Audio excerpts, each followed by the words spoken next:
Good day everyone and welcome to my Magic Sorcerer PvP guide for the Flames of Ambition patch. It is an early guide. Usually I only bring this out in the first or second weekend after the patch has launched. However, as many of you probably know by now, this patch is going to be without proc sets, which means that there's about 19 sets one can use for theory crafting.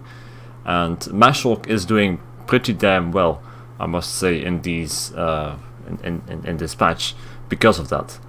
And that's also why I've had a lot of questions, what kind of build would be the best for this, and that's a reason why I've brought out this guide this early.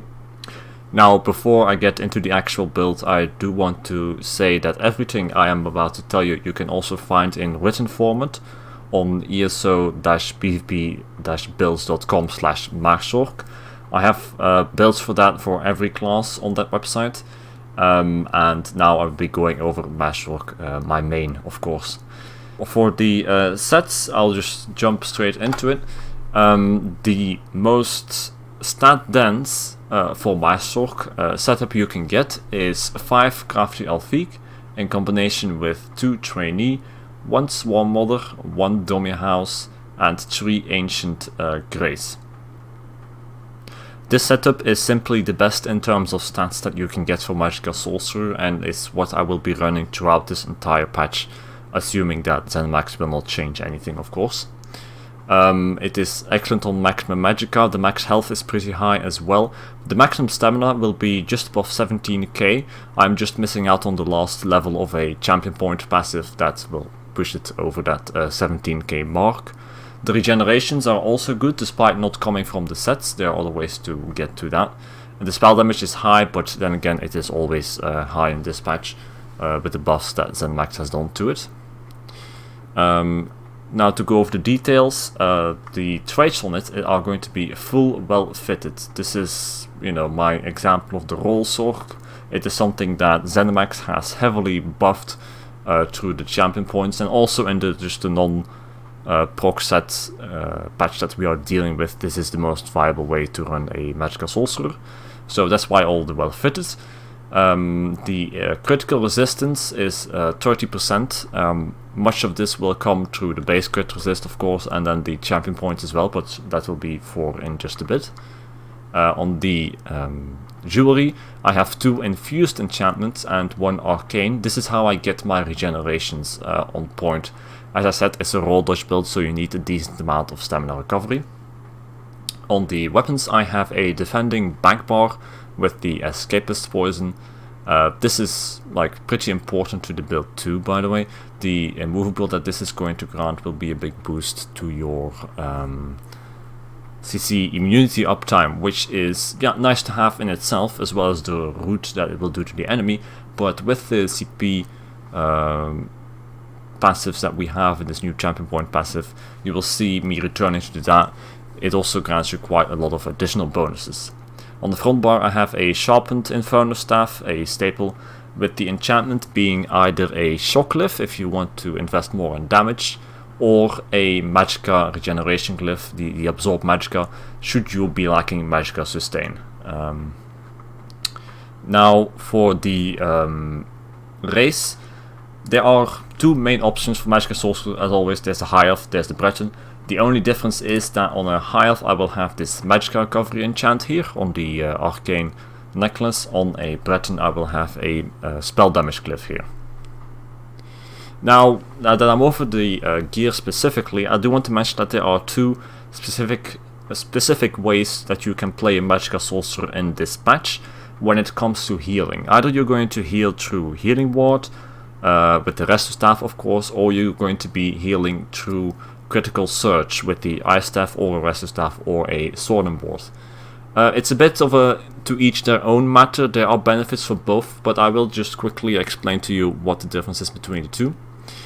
So first with the Healing Ward setup, the benefit of that is that Healing Ward is going to be a very reliable source of healing. Presuming, of course, that you do the shield order correctly and all that. No matter what situation you are in, you are going to have that healing ward, which is going to be protected by your other shields, which is going to heal you. That is the big benefit of it. On this particular setup, you will also see me using the, for food that I didn't go over earlier, you will see me using the Artean pickled fish bowl, increasing my max health and maximum magicka in combination with the Aeternach Mundus to get my sustain up. A benefit of this setup as well, a bit small though, is if you are playing in like a small group, let's say a duo or something, this is also how you can have a little bit of support to your ally, next to just streaking through the people that are attacking him and things like that. You can also heal him a bit with Healing Ward, or either Morph of regeneration, rapid regeneration, if you choose to slot that instead. I want to mention too that you can technically slot a pet, even the Twilight. I won't be doing that myself, but it is a strong burst heal for both you and the whatever allies you might have around you. And the reason I'm mentioning it is because it's got a little bit of a buff with the spell damage buff it's gotten in this patch. It's just a side note though, just be aware of it, it got a little bit of a buff, so if you want to try it, it can work as well. The same drawbacks as always, that when the pet dies, you essentially lose a big source of healing, still apply. Then for the second way of running this build with Critical Surge, as I mentioned before, has a couple of benefits to it as well. Critical Surge is more of a heal over time that will proc mainly when you're on offense, though when you're on defense bound the storm will still get it ticking as well. There are a couple of benefits to running Critical Surge here. The first is that you are more flexible in terms of what weapon you run on the back bar.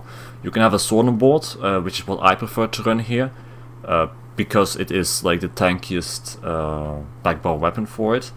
You can have an ice staff as well if you still want to get those light attacks off with an enchantment or a poison. You can also have a resto staff if you really want to have the resto ult for some reason. But yeah, end of the line, I prefer going sword on board here. Another important benefit of running Critical Surge is that you can change your potions from the usual spell power potions to immovability potions, and those will be giving you the magicka, spell crit and immovability, of course. In itself, it is just really nice to have this extra effect, but I've already linked to this before, it will also give you more buffs through your champion points. Now there are some adjustments that I make to the build in order to facilitate for this, namely that for the food, where I was using Arteum before, I will now be using Clockwork Citrus Fillet, and for the Mundus, as this will already give me magicka recovery, I will be running the Mage Mundus.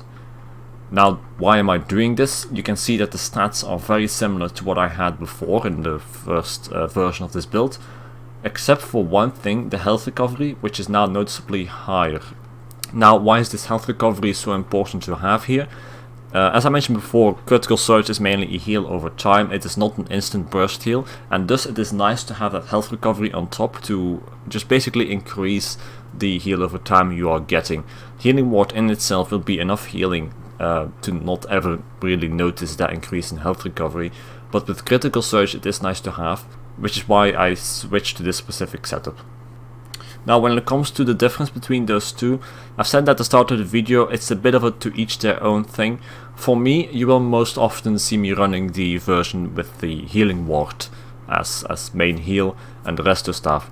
This is simply because when you are kiting around, which I often do of course in 1vx, I have a bit of a struggle healing myself with Crit Surge, because you are not actively hitting somebody, you're also like intermediately far away from your enemies, which means that your Bound the Storm isn't going to proc either, and thus your only source of healing will be Dark Conversion, and if you happen to be like not CC immune at that time, that isn't going to work either. And this all makes it so that healing with Crit Surge while kiting can sometimes be a bit of an issue. You can still rest the ult to further like alleviate for that, but at that point I do prefer to simply go in with the Healing Ward setup, which has a very reliable burst heal. Now that's it for the setup, the skills and the gear and such. Yeah, when it comes to the rest of the skills, I'm not really going to go over that. You can see all of that on the website I mentioned at the start of the video, and some maybe some interesting points like elemental weapon versus crushing stock, stuff like that. But there will be more MagSorc content to come though. I will talk about that at the end of the video. That might help you further explain, especially if you're a beginner, what to do on the Magic Sorcerer. But now, that as a side note, I will go to this champion points, what I will be running Dispatch, probably one of the most interesting things, I suppose. You can see that I have right now 1524 champion points, which is almost all that I need for getting all the passives. Ideally I would have 1.8k around that. At that point you will be just about min-maxed for this build. Now I realize that everybody will have a different champion point level, of course, so the way I'm going to handle these champion points is by a system of prioritization. I'm going to tell you which passives to get first, etc. as you level up champion points, and when you have enough champion points you just get them all, of course. I'm going to start with the bars on top here because those are like the biggest passives, and what you first want to get for CP is Deadly Aim. Increasing your single target damage done counts for the sorcerer skills, is as simple as that. After that, Duelist Rebuff and Resilience. Resilience is 10% crit damage reduction. So it's not like, this is something that I do find kind of necessary on a Magical Sorcerer, because that then allows me to go with all well fitted on my gear. I don't have to run any impen. Works really well with that roll sorc playstyle that I do like to use. Next up is the kind of a flex spot in this bar. I have Arcane Supremacy here, just to staple some extra maximum magicka. This is always really nice to have for MagSorc, but I am still busy trying out which exact passive I like here the most, because next to Arcane Supremacy there's also this one here, Fighting Finesse, increasing my critical damage. Not as nice for MagSorc as it is for other classes, because I don't really care that much about critical healing. Healing Ward can crit, but it's a lot of healing regardless. But for damaging skills it is obviously nice. Next to that there's also the damage over time damage reduction. Damage over time is something that's going to hit me through my roll dodges as well, so it's can be considered a weak point. It's something I want to play around with. And then lastly there's the Cleansing Revival, which basically gives you a bit of a lifesaver. It purges once you are low on health. But these three passives here are a bit of the flex spot for that last one. So yeah, as for the priority, like this one I get first, and then that flex spot is the last one through the bar that I fill up.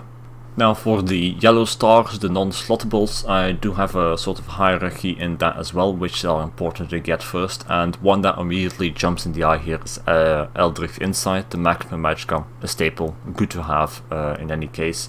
After that I like to go in the Extended Might and getting these three passives over here, increasing basically your offensive capabilities. After which I go to Starving Death, get a little bit more in terms of defense. Then the maximum stamina is what I get afterwards, and then lastly there is the Precision and Blessed. The 3%, well 2 to 3% critical strike chance from Precision and the 4% healing this is going to give are barely noticeable on the Magical Sorcerer, to be honest, which is why I hold these as last. As you can see, I haven't gotten to bind these either. Then for the next three, the red one, this one is going to go a bit quicker already. For the bar here, the slottables, the first one I get is Bastion, of course a staple. 15% extra shield strength is important to have. After that I get Juggernaut. Now this is the CP passive I was linking to all this time. The immunity while you are under crowd control. This counts when you have the Escapist Poison and it procs. When you have the immovability potion and it procs, this is 10% damage reduction, which is really nice to have, which is also why it's an important slottable CP. After that is Rejuvenation, nice to have for MagSorc. Both the magicka and stamina recovery are useful. The health recovery will also be useful when you run something with critical surge, especially. It will be noticeable then. And then lastly, Arcane Alacrity is the roll sorc CP definition, basically. Like this is, you know, a staple, something I really like to get in order to do that roll dodge spam. But this is also a bit the flex spot. If you want, you can also slot it out for Slippery, which is a bit also just a stamina sustain boost, much like Arcane Alacrity. With that Arcane Alacrity is just better, which is why I get it. Same counts for Survival Instincts. will also reduce the cost of your break free and such. But as I will mostly be roll dodging, especially when I'm running immovability potions and such, having that base like cost reduction on the roll dodge is nice to have. Next to that, this survival instinct CP is also like completely counteracting the mystic tenacity. Reduces the duration of elemental stats effects, and this here just gets better the longer you have a status effect on you. So they counteract each other a bit, which is something I really don't like, which is also why I'm not getting that one much. But if you do want to get it, keep in mind that you best drop this one lower in order to have maximum use out of survival instincts. Then for the yellow stars, the passives, tumbling, obviously, MagSorc, this one I get at first. After that there's Defiance, after which I get Mystic Tenacity, Hero's Vigor. The max health I know is not that important to Magica Sorcerer, but the more you have, it's still a bit of a carry for when you make a mistake. You have more time to recover when your maximum health is higher. After that I get Hasty and Sprinter. Tireless Guardian here with the block cost reduction, as well as Nimble Protector and Fortification. These are the last I will get. They only really count for me when I play with Sauna board anyway, because on other specs I will only be blocking rarely, like when there's a meteor incoming and I'm not CC immune or stuff like that. And then yeah, that's it for the red tree. For the green tree, also known as the roleplay tree, but still fun to have. There's fun passes in here. The only one that is really like going to impact combat is Breakfall. Reduces your fall damage taken by 7% per stage, giving you 35% overall. Everybody is a Wood Elf, very nice, get that. And then after that, what I personally like to get here is Gifted Rider, increase your mount speed, War Mount, and Steed's Blessing here. This is just makes it a lot easier to go around in Cyrodiil. And then next to that, there's just a little bit of a, you know, the potion CP might just give me a little bit of a reduced amount of gold spent, but it's whatever. You can slot what you want here. If you want to fish, you go with the fishing ones. But yeah, that's it for the champion points then. Now I have two more builds for you. The first is the Battleground build, and second will be a dueling build. Starting off with the Battleground build, I am in the No CP Imperial City campaign right now to showcase this. For the well, first a bit of a disclaimer, this is a build that is targeted at high MMR Battlegrounds, so also with things like pre-made versus pre-made kind of fights. If you're in low MMR, or if you are playing like solo, this build will also do the job just fine. However, you can run a bunch of other builds there as well. But usually a sorcerer build will have this single target burst and will not be that tanky in itself, which is why I changed things around a little bit for my Battleground build. And for the stats, you can see that I have 40k maximum magicka, good amount of health, 26k, good stamina. The regeneration is low, but this gets covered up later, I will explain that. The magicka though, keep in mind this is a pet build, I use a Twilight here. So with that up, the magicka will be at 43, almost 43.5k. I'm going to remove the pet though, because otherwise it is going to annoy me. Rest in pieces. For the gear now, I am using 5 Necropotents in combination with 5 Torx packs, 1 Domihals and Malacath. Basically a must-have in Battlegrounds. This Necropotents is basically to get the defenses on point, to get good stats for that, to have a big shield. And then the Torx pact is going to be both pressure and sustain. This is a big part of my single target pressure. Having this infused Torx pact Shockcliff proccing in with the crushing shock and the light attacks is a lot of single target pressure. And then on the back bar I have an Ice Staff, with which I can then use Blockade of Frost, and that is going to keep on proccing that back bar glyph here with Magicka Return every second, which is a lot of Magicka sustain and also a little bit of extra pressure. Next to that, this elemental blockade is also going to root people, a nice extra functionality to have in the Battleground.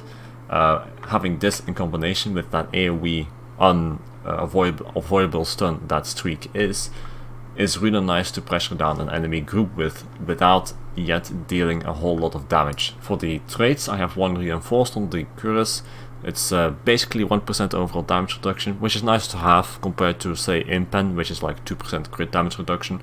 And, well, critical damage in Battlegrounds, when you get into high MMR, this isn't really relevant anymore. But I do have some of that as well. I do have 2 Impenetrable to be precise. And then that is in combination with 4 well-fitted, just to keep up the mobility if you get rooted on your end. On the jewelry I have 3 arcane traits with magic recovery enchants. On the armor I have 1 tri-stat enchants and the rest is just full magicka. This is just to get the health a little bit higher. And then, yeah, on the staves I've mentioned this, a magicka return glyph and a shock glyph. On the front bar you can also slot an oblivion glyph. Depends a bit on how high and max health your opponents are. Now for the skills, I have the pet, of course. It's nice to have because then I can run an ice staff on the back bar and keep Malakath because I can't use crit surge. But it's also nice to be able to heal your ally just a little bit.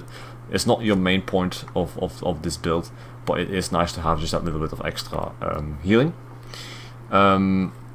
You notice I only have 1 shield here, which is a little bit less on defense, but that's okay because I have this Twilight heal.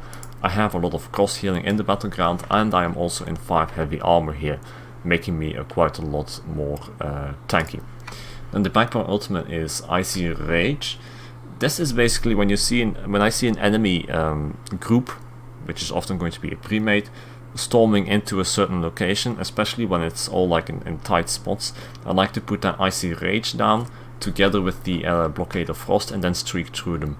This is going to just completely turn that area in your favor. They're going to get rooted constantly because of the Icy Rage and the Blockade of Frost. They're going to be stunned as well, and they're going to take a bunch of damage over time because of it. So this is something I like to use in Battlegrounds in the close areas that you often encounter. That being said, your Overload is also an ultimate I can sometimes use in case those moments for Icy Rage aren't frequent. It is just a lot of pressure to have on your enemy single target in combination with the Torque packed with Crushing Shock and light attacks. Then lastly the dueling build. Here, as in previous patches as well, it is just the intent to have as much pressure with procs on the enemy as possible while keeping him out a decent amount of defense as well. And to this end I will be having 5 Alfiq for decent shield size in combination with 2 more of the Infernal. The Vartession's Perfected Inferno Staff. This is going to be much of your pressure, together with the 1 Malakath, and then 2 Trainee for the rest of the stats. Now, speaking of those stats, you can see on the back bar you have almost 49k maximum magicka. It's big shields, it's nice to have. Your magicka recovery is a bit lower than what I usually have. This is just because in duels it's easier to sustain a bit, and I also have Elemental Drain, which boosts it a bit. Next to that, the stamina recovery is quite a lot lower as well as the maximum stamina. Keep in mind that maximum stamina should be above 15k. I'm still missing out on 1 level on that maximum stamina champion point passive. The stamina recovery doesn't need to be high either though, because in duels you won't be spamming roll dodge as much as you do in open world. And then the health, 27k, it's good, it's high, that's a bit of a carry as always, which always nice to have. For the critical resistance, you can see it is also a little bit less high.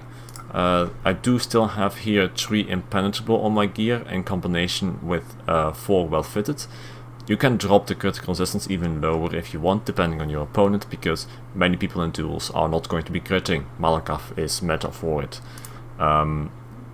Now quickly to finish off the traits on the rest of the build here, 3 Arcane with 3 Magic Regeneration enchants. If you're Breton, again switch to a Spell Damage glyph. On the back bar I have Defending, and on the front bar I have a Sharpened Shock glyph. Now one more important thing to mention is that the champion points for this build are the exact same for the champion points of my open world build that I mentioned in the start of the video. However, there is one important thing to change, which is the crit resistance CP. I have changed that for Enduring Resolve, which is going to reduce the damage taken by damage over time attacks by 2% per stage. Most people are going to be running builds that are heavily reliant on dots in duels, except for the occasional medium armor stamblade out there, but then it is just an easy point to change this back into the resilience CP for the crit damage reduction. Outside of that, Enduring Resolve is going to help you more. The other trees are the exact same. Should you have any questions or if anything is unclear, do check out the website. You can see it on top of the screen. Next to that, join the Discord. You can always ask me any questions about the builds, about the gameplay in there as well, or report any mistakes that I might have made. The link for that is in the description, as well as the link to the website. Thank you for everybody that subscribed already. Thank you if you liked the video as well. And there is also Patreon in case you want to give more support. If you check it out, you will see there that I have several benefits for it as well, like gameplay reviews. This can be like no matter what your skill level is, no matter what content you do, I will be able to help you out with that. There's also one-on-one dueling lessons and things like that.